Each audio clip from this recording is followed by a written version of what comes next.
So we've got Dylan. How you doing? I'm doing great. How are you? Great. Thanks for waiting.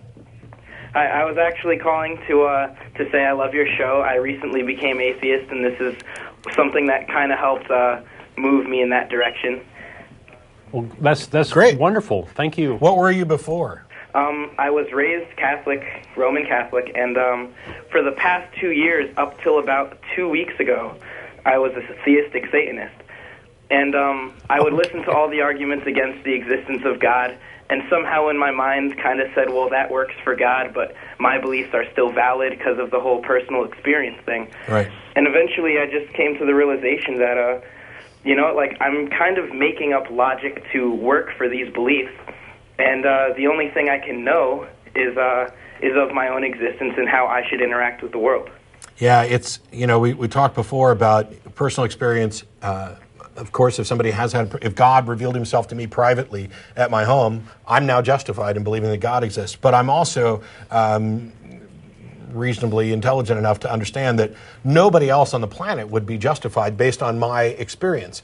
And in the absence of, in believing God based on what I experienced, and in the absence of being able to confirm that, personal experience is notoriously unreliable. I would have to be, I'm sure if there is a God, he knows exactly what it would take to demonstrate his existence to me and convince me, and to convince me in such a way that I would be assured without wondering about whether or not I've suddenly fallen off the bus or something.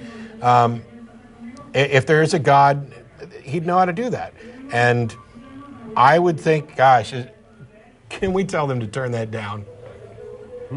Holy crap. The studio next to us has something loud on that's incredibly distracting, so I apologize.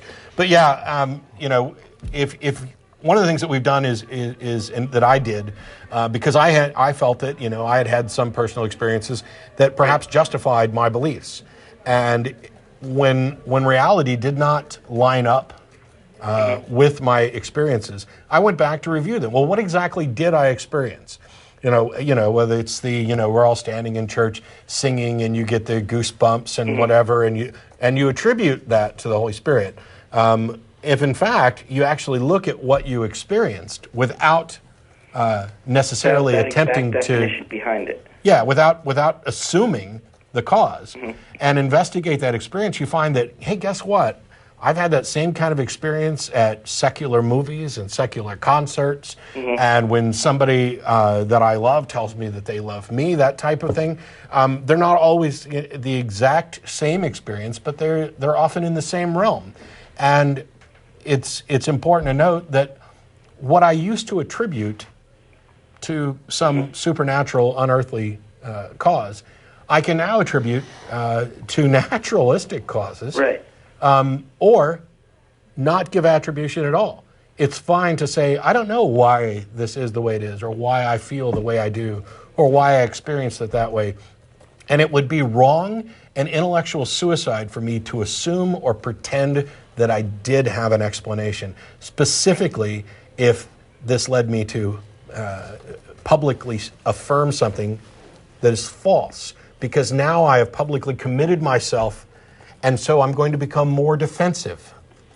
I'm going to instinctively defend those cherished beliefs of mine because my reputation's on the line there. I said that God spoke to me. Yeah.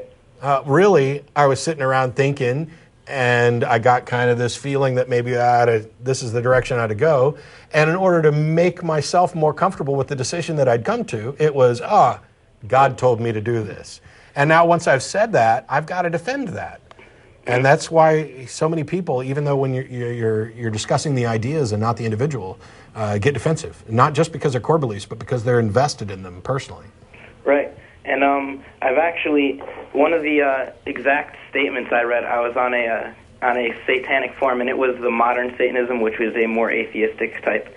And I was saying the idea of personal belief stems from, I said it was a valid argument because there's also the brain in the vat theory, which is, like if you were in a matrix, you would have no way of perceiving that. Right. Or similarly, the idea that you can't know anybody else exists, you can only know you exist. And the response I got to that was, just because nobody can truly perceive reality doesn't mean you can redefine it willy-nilly to your religious prejudices. Absolutely. And that completely shut me down. And then that day and the next day, because I've been reading The God Delusion by Dawkins, and I was just thinking, like, it's really convincing that I should not base my beliefs on something that I have no way of actually knowing. And I also have some other things I was wanting to talk to you about that stem from the idea that if there is no God, then, we can say if there is a God, then it's possible there's an absolute morality.